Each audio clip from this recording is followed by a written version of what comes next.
Hi, I'm Gordon Lamphere, and welcome to the Real Finance Podcast, the podcast series where we interview key entrepreneurs, scientists, and activists who are shaping the commercial real estate industry and, as a result, our world. In today's podcast, we'll be speaking with Jeremy Goodrich. Jeremy is founder of Shine Insurance Agency and host of the Managing Commercial Real Estate Risk podcast. On the podcast, we chat about risk, how risk influences our decision-making, the evolution of the insurance industry, and data-driven methods to get more out of your commercial real estate asset. It's well worth a listen. Jeremy, thank you so much for hopping on the podcast today.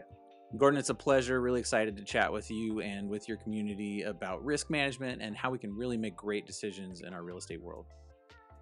Well, first, before we start talking about risk, could you tell us a little bit about yourself? Absolutely. So I started my adult career as an elementary school teacher in third and fourth grade. I did that for 13 years. And then my wife and business partner and I decided that we wanted to take a leap. She was working at her dad's insurance agency. I was an elementary school teacher. And we decided to start our own insurance agency called Shine Insurance with the goal of changing the way people feel about insurance. Not sure how much of that we've done in the last 10 years, but we've certainly intended to do so. Right from the beginning, I focused on real estate. So it started with teaching first-time home buyers how to buy a house. And obviously, I didn't know every answer. So I went to realtors, I went to lenders, I went to appraisers and, title companies and everyone else. And I asked them about their part of the closing process. And I posted all of that on YouTube, which got a lot of followers. Our channel is now the largest independent insurance agency channel on YouTube. And I evolved from teaching first-time home buyers about buying property to teaching folks how to buy residential investment properties. And I've now evolved from that. And in the last few years, all I talk about for the most part is commercial real estate, all the different asset classes and markets associated with that. So I've really kind of grown in the real estate world through the lens of risk management and insurance. So, congratulations once again. I mean, you have a fantastic podcast and a fantastic YouTube channel on insurance. And for anybody who might be interested at all in the insurance game or risk at all, please check out Jeremy's podcast, check out his YouTube channel. It's fantastic. And I know we'll talk about it at the end. But what I wanted to first talk about is there's a lot of misconceptions about insurance. And I was wondering, on the podcast, what's the biggest misconception that you've talked about? Yeah, I think that the thing that we start with is insurance is just a tool. It's a tool to get to an end. We've got to understand risk management as a whole. And risk management is the act of limiting the risks that we can't control or that we don't know about, increasing the ones that we do know about, and making sure that we make good decisions about them. There's three types of risk. One is risks you don't know anything about. Two is risks you know something about and can do something about.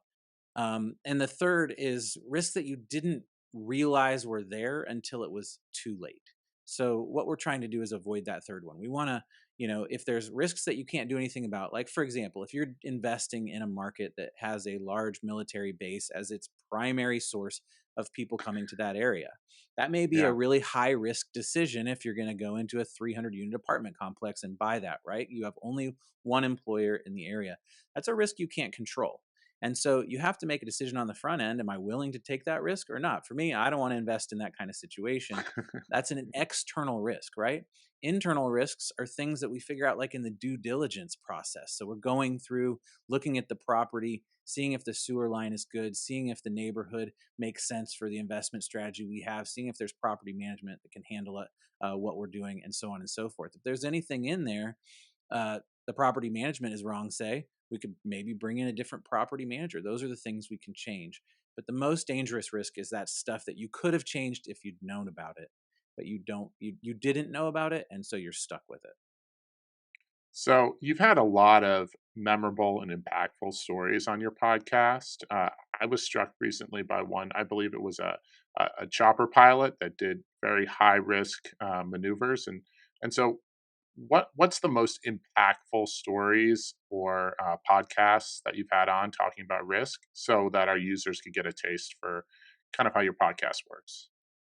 I think that it's always stories. So what we try and talk about is risk management as a decision making thing, right? We talk about insurance as a tool. That's just one piece of how we manage risk.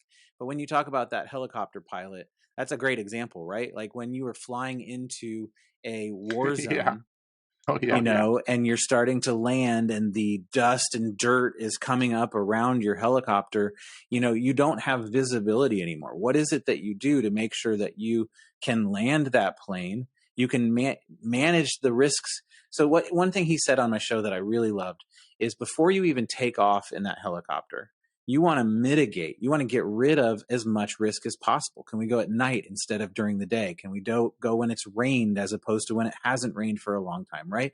In the military is a great space for managing risk because there's so much of it. And Yeah. so in his story, it's like, how do we mitigate risk? How do we get rid of risks that we don't want to have?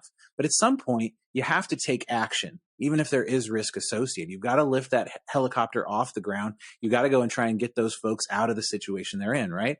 And so at that point, you're just managing risk. So when that dust is coming up around him, his training, his capacity to know where the ground is, and the fact that his tires are going to hit the ground even though he can't see it, is his ability to manage risk. And there's just story after story after story. So every time I have someone on my show, I really dig into what are those stories, and that's a great example of one. So, in your In your opinion, opinion, I'm I'm sure sure you've you've talked to a talked to a lot of lot of people who people are who are very very concerned concerned about about risk risk over the over the years. years. Uh, what do you think is the biggest factor that organizes how, your common person, we're not talking about, military special ops, but Right. how How does does your your common person kind of look at risk and the factors that you could give them to potentially influence how they manage it? So I think So I think it's anytime we have a big word, a big thing, we have to break it up into parcels to be able to really deal with it. And this comes for any entrepreneur. I'm a business owner, and so when I look at risk associated with my business, I have to break it up into parts. And so one And thing so I one do thing is, I is do use is use quadrants of risk. So for me, So there's for me, there's physical risk, relationship risk, external risk, and and systems risk. systems risk.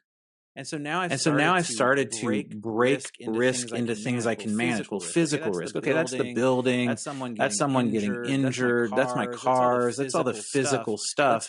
Let's look at that. When we're doing due diligence at the beginning again of a purchase process, we're using checklists and we're using systems to manage that particular group of risk. When we're dealing with relationships, I'm getting into a business relationship with someone right now. We know each We other. know each other. We're comfortable with each other. We still both have a lawyer who's helping us to put together an agreement so that if anything happens in that business scenario 3 months from now, 6 months from now, 12 months from now, we know exactly how it's going to play out, and we can still stay friends even if something changed about our relationship. That's a way to manage risk. I just talked about external risk, deciding where to invest, right? That's a way to manage risk. And then systems is my favorite. In my insurance agency and the businesses that I run, all of them have really clear operation systems, and we always hire an operations manager as one of those first 5 or 6 hires in our business. Oh, yeah. Because we want to make sure that the systems are in place, because that is managing risk. So the question was, what can an everyday person do? And I think organizing your systems and being clear about the direction of your business is step one to managing risk. So let's talk about systems. So one of the biggest steps that we've done around our business is create more data-driven systems, systems to plan out ROI, systems to develop potential risk, not only for us, but for our clients as well. So how do you think that the industry, particularly the insurance industry, has drastically changed with our new data-driven world? Is that something that you've seen implemented on a wide scale, or do you think there's still a lot of steps to go? Oh, 100%. I mean, the insurance industry is in incredible flux right now. And a lot of that has to do with the additional data they have. In the past, when I had a large office building that I brought to an insurance company and I said, hey, this is a really good opportunity. I think we should insure this building. There was some data that we used. There certainly was actuarial numbers around how many Yes. losses office buildings had across the country or in that state or even in that city. But there was absolutely a gut feeling conversation going on between me, the agent, and the person from the insurance company as we figure out the price that makes sense to offer insurance for. Now there's so much less gut in our industry because of the amount of data that's there. And so now when I go to an insurance company, it's so much harder to get an underwriter at the company to bend. It's like, hey, this is a great property. Yes, this type of property has a lot of losses, and I get it, but this is a really good property, and here's why. Because there is so much data. So I would say for the everyday consumer of insurance, the amount of data present may not be the best thing, because insurance companies are realizing how many losses they have and really honing in on where the losses are coming from. And so for a asset class like multifamily, insurance companies are saying, hey, we've lost tons of money on this asset class for now 16 quarters in a row. So more than 5 years, 4 years. And we don't want to insure multifamily. So fewer and fewer companies are wanting to insure multifamily. That creates a supply and demand problem, and the price is going up. So we have, Texas is an extreme example right now. Florida was an extreme example about 5 or 6 years ago. Now Texas is following suit, where we're seeing increases in premium at a renewal of 100% in some given scenarios. I'm not saying in every scenario. Those are somewhat extreme examples. But if you underwrote a 5-year business plan with a 10% increase in insurance over the course, each year, and you get 100% increase in insurance, think about your NOI and what that does to it. So, that's a lot in one answer to your question about how data is affecting insurance, but it certainly is affecting insurance. Look, I'm fine with diving deep into the woods on all sorts of topics. We have a very educated niche audience, and it's fine. They're very data driven as a group, so that's not a problem. In terms of going through and kind of understanding how that data factors in, I know you touched on multifamily, and I was kind of curious, what are the factors you think that influence risk in multifamily the most? Because it's a very risky asset class in general. You've got individuals. We're not talking about a major corporate entity that's operating in the facility. Right. How have you seen that shape out, at least over the last 5 years? So, here are the things that affect insurance when it comes to multifamily in particular. Number one is the market. Where is this property? If we're talking about Harris County, Houston, Texas, you might see an insurance price somewhere in the $1,500 a door. If you're in Pennsylvania, some parts of Pennsylvania, I have clients where it's $200 and $220 a door. So the market is going to create a span from $200 a door to $1,500 a door when it comes to insurance costs. That's drastically different, and the market is going to be the number one thing to pay attention to. The number two thing to pay attention to is the age of the property. I just had a property that I insured. Again, this is multifamily apartment complex, was built in 2022, was just leased up and moving from the development team into the team that's going to have a long hold on it or stabilize it. The premium on that property, for older buildings in the area, this was Georgia in this example, I was thinking I generally see $500, $600 a door for insurance on a property that's, say, built in 1980, 1990. The insurance on this one was $250 a door. So the age of the property is super key. If your buildings are 1990 or older, you're going to see a significantly higher premium than if they're 1990 or newer. If they're brand new, you're going to see a much lower premium, as in that example.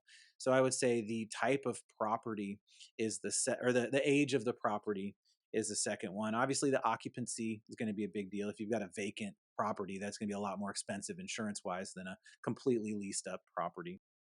The crime scores, things like that. So we're going to, insurance companies are looking at the neighborhood and feeling like what's the possibility that vandalism, theft, things like that happen. And then the last one, and I think the one that I try and use the most to help folks over the line, is just the quality of the sponsorship team and the team running the deal. So if I can show a risk management strategy to an insurance company, if I can say, look, I know this is a 1970s build. I know it's only 40 miles from the coast. But I want to show you the risk management plan, the actual business plan that I've worked with these folks to put together. I can tell you that while they have these risks and exposures here, they are a much higher quality investment team than others. I can get some insurance companies to say yes to that kind of situation where they would say no otherwise, and that generally gets you a better price. So I'd love to follow up on that risk management plan because look, location, location, location. There's a lot of folks that could be out there saying, "Hey, I'd love to be somewhere else," but they're sitting on a building right now, and in this market, it's very hard to move for a lot of people with high interest rates. So what are those steps in terms of developing a risk management plan where they could potentially mitigate and lower their insurance costs? Absolutely. So I think, connecting with an advisor who can help you do that is step one. But really, a lot of what I use due diligence all the time because due diligence is such a great example of a clear risk management plan that investors look for because they know it's a big moment in their investing journey, right? So what does risk management look like at that due diligence period? Well, first, you go out and you find the best set of checklists or the set, the either your guru or someone else, or you've done it over the course of time and you've built your system, right?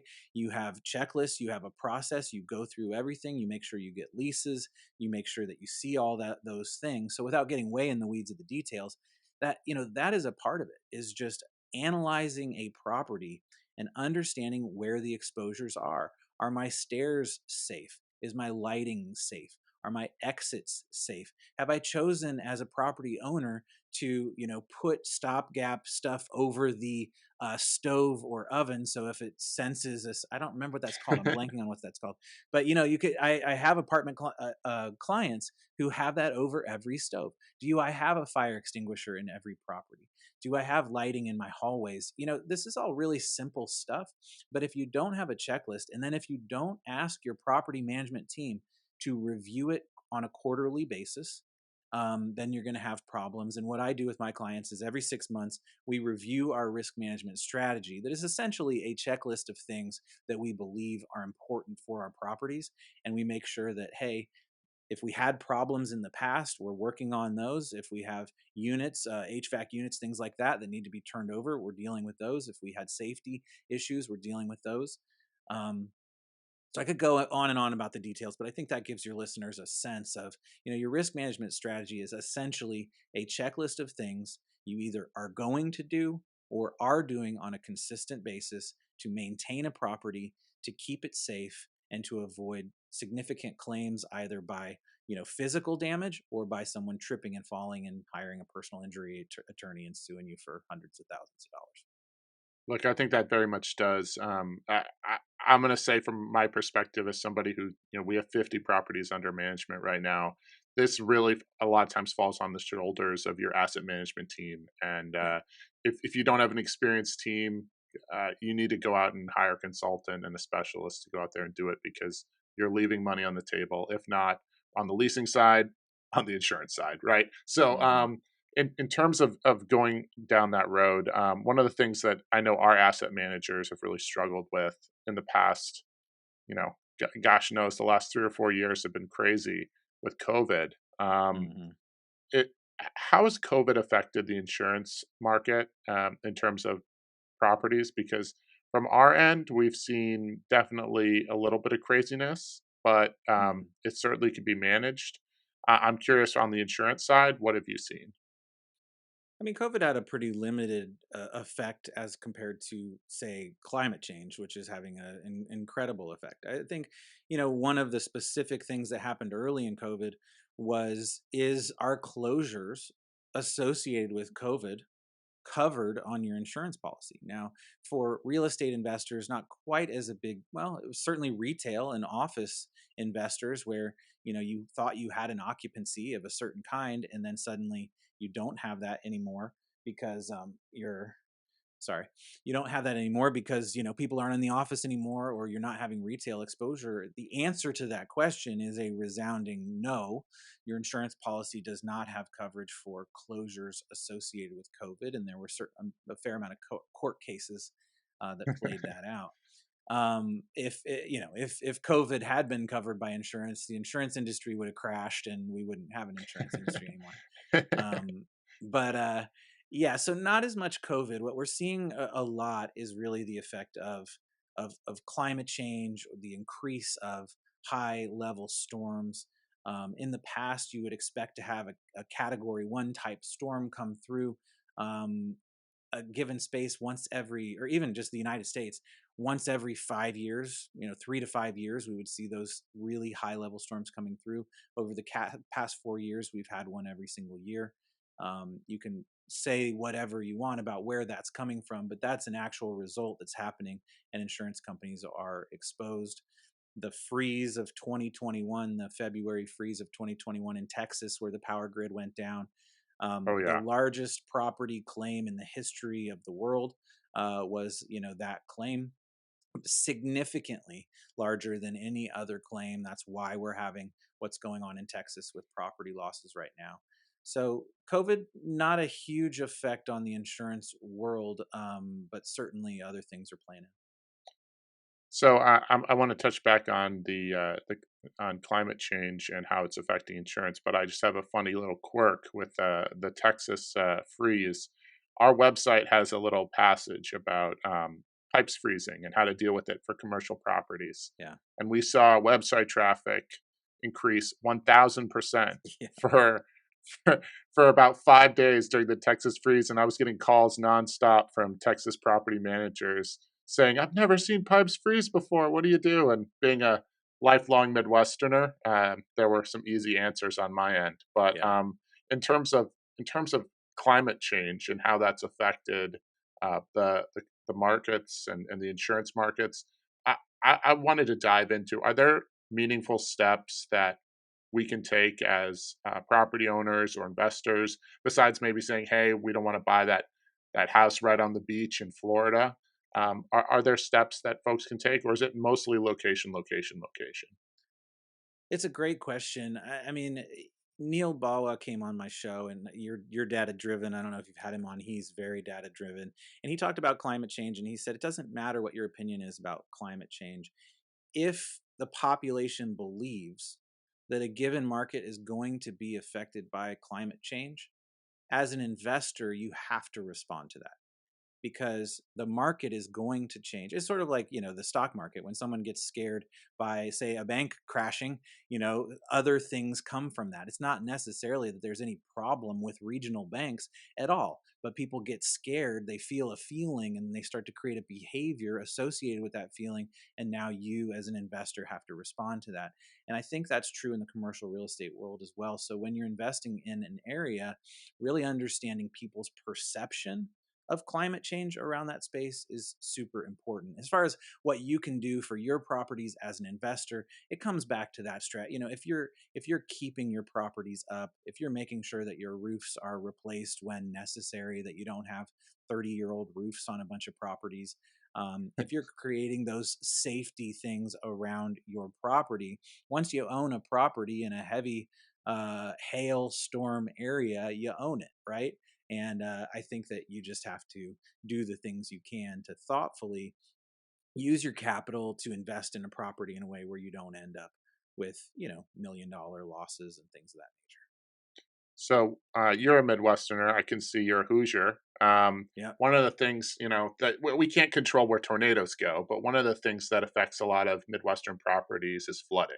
And so I Yeah. was curious if you've seen any uh, enhanced technology or enhanced moves towards more permeable surfaces on buildings, and if that's a factor that's maybe something that we might see in the commercial space going forward.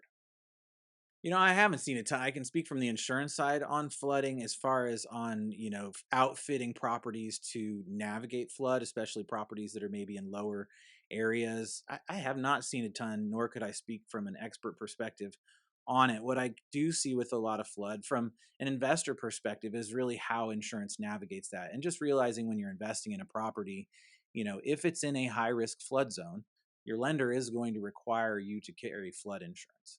And a lot of times that's going to double your insurance costs. Oh yeah. because Yeah. a high risk flood zone is going to give you expensive flood insurance, and your lender is going to require you to do it. So that's back to that due diligence, right? If you didn't notice that a property was in a flood zone, you put in, $500 a door for your insurance costs, and now you're getting close to closing, and your lender is telling you, hey, by the way, you have to have flood insurance, and your insurance agent missed it, which is a problem if they did. But now you've got $1,000 a door, and your NOI, your cap rate just went down, your NOI went down, everything goes down because of that mistake. So I think flood is something that we're seeing more of. And so if you see that a property is in a high risk zone, there's more to think about there. But most of the time, what investors care about is, do I have to carry flood insurance or not? And I would say probably too many investors, against my advice, choose not to carry flood insurance if they're not required to by their lender. Well, I would strongly disagree with those folks that think that that's the case. I know in our market, there's a building that I could almost see out my window if I if I raised my blinds, and that building always holds it out to be a couple cents lower than other buildings in the market, or even closer to $1. And the reason why is it's in a floodplain, and they require tenants to take that flood insurance on themselves. And so if you're not working with a good agent or a good insurance broker who has a good idea about how floodplains work and how flood insurance works, you're missing out. So on terms of missing out, we don't want to miss out on the most important part of the podcast, and that's the podcast where we really get to know you. And it definitely corresponds to your shirt. It's what we call our final four. And so I'll say this: my step grandfather is a Hoosier, and he's a diehard Hoosier. So they've made a couple trips.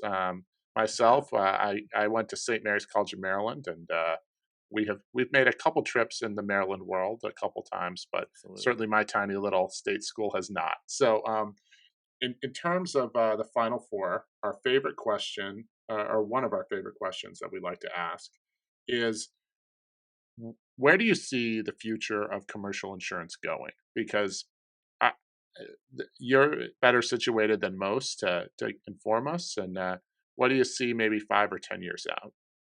That's a great question. And I think for any investor, when you're looking at that particular line item, understanding the answer is key. I mean, we are in a really, really hard market right now, which means insurance companies are not interested in growing in the way they were 5 years ago. And so they want to shrink in certain markets, property, real estate being one of those markets. And so we have a supply and demand issue. And so that's what puts us in a hard market, which means we're seeing big increases in premium. Do I think 2 years down the road that turns around and we go back to where we were even 2 years ago? Unfortunately, that's just not how it works, right? It doesn't go all the way back after any hard market. And so what I think I see from the commercial insurance market is, it's going to be tough for a couple of years. I think if you're an owner, you have to expect, especially if you're in a high risk area, in the 10 to 20% rate increases as a part of what you're figuring into your numbers. I think it will settle down. I think insurance companies will come back out. The real estate market is obviously a huge place, and insurance companies can make lots of money if they're not losing it. So I think that I see things settling down in the next few years. And then it's just really going to be all about this whole climate change thing, or the change in the amount of claims happening from large losses. At some point, does the government have to get involved like they do in flood insurance? Or there's just lots of things that happen there. So commercial insurance is a fascinating world, as boring as it sounds. And I think it will continue to be fascinating in the commercial real estate world over the course of the next few years. But I do think it'll settle in the next year or so. Well, as boring as it sounds, commercial insurance is not only a critical but a expensive and important part of the insurance world. So we're happy to have you on.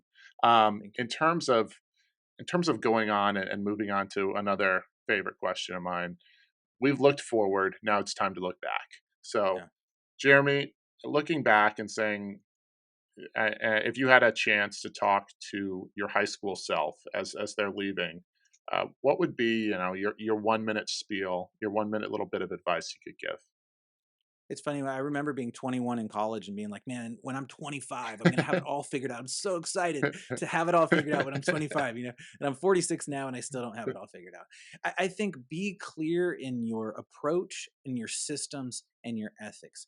Know what it is you're going after and continue to systematically go after it in a way that is authentic and speaks to people at the place they're at. I think that I was fortunate enough to see that at the beginning of starting this insurance agency. Maybe it's just coming from being a teacher or whatever, and just really stick to that. And I think that's what I would say to my younger self. And I feel fortunate to be living that in some way currently. Well, teachers are always have an adept sense of going to folks where they're at because they have such usually a diverse group of folks that come into their classroom every day. So I'm not too surprised on that. I can say that's very much the case from my perspective. I've got a brother-in-law who's a teacher down in South Louisiana, and phenomenal guy, very adept at talking to anybody and really getting to know folks. So on that note of getting to know folks, one of the ways that we like to get to know folks is to figure out what they're reading. And I see some books behind you. I'm curious if there's a book that has influenced you in the insurance world, in the business world, in the real estate world, and if you could provide that to our listeners. I'll go with the two. One that's a real estate book and one that's a marketing. And I went on vacation a few years ago and took with me both Brian Burke and Hunter Thompson's books on syndication, just on Okay, all right, multifamily yeah. syndication. And I couldn't believe how sucked into these books I got. I mean, this is very like dry in the weeds stuff. If you've read either of those books, it's just kind of like waterfalls and cap rates and NOI and IRR. And, it's like I was just so fascinated by this idea of passive investor. And I am a passive investor as well. And so those books would be ones I would point out every single time. And then from a marketing perspective, no matter what kind of business you have, Jay Baer is an author who's a friend of mine and one of the best marketing authors out there. His books, Talk Triggers and Hug Your Haters and Utility, all really, really good books on just how to speak to your ideal audience in an authentic way, in a way that they don't forget about you when it's time to make a purchasing decision. Great books. So on that note, we're getting to our second to last question, our last question, the final four. And this is the most important question of the podcast. The whole reason why we create the podcast is to find great people and voices that are influencing commercial real estate. You're a great voice, and luckily we found you, or maybe even you found us. Um, in terms of a voice that we should reach out to next and have on the podcast, who would you recommend? One of my favorite real estate investors is Maurice Philogene. He's well known on LinkedIn if you're not over there, part of Quattro Capital. All those folks over at Quattro are really good at what they're doing. But Mo is so great because he was a police officer, he worked in the FBI, he worked a corporate job. He's been to I think 90 countries. He has Wow. just like this incredible story and this incredible life. He came on my podcast a few years ago and really hadn't talked publicly about his 5 freedoms before. And we got in a conversation about his 5 freedoms and what they mean to him and how he's built them in his life. And it was inspiring to me. Now it's inspiring to many, many more people as he's continued to tell that story. So I would go follow Mo on LinkedIn and certainly have him on your show if you haven't done so already. Well, we got to reach out to Mo. So if someone wants to reach out to you going forward, what would be the best way to get in contact? Sure. So you can listen to our show. It's called the Managing Commercial Real Estate Risk Podcast. Or if you are into the multifamily side, we have a tool at our website. It's shineinsurance.com/ballpark. And you can just go to that, answer 9 yes or no questions, and you'll immediately get an insurance ballpark for your underwriting. Of course, it's just as pencil numbers right at the beginning, but at least it gives you something where you don't have to wait 2 weeks for an insurance agent to get you a quote. Just go over to shineinsurance.com/ballpark and you can get those numbers right away. Jeremy, that's awesome. Thank you so much for hopping on the podcast today, and we hope to have you on sometime soon in the future. Absolutely, Gordon. It was a pleasure. Thanks again to Jeremy. We appreciate his insights. And if you enjoyed the podcast, please give us a like, a 5-star rating, or review. Your comments, interactions, and subscriptions truly matter and help us continue to provide quality guests. You can follow us on YouTube, Spotify, or wherever you get your podcasts. I'm Gordon Lamphere with the Real Finds Podcast. Thank you for listening.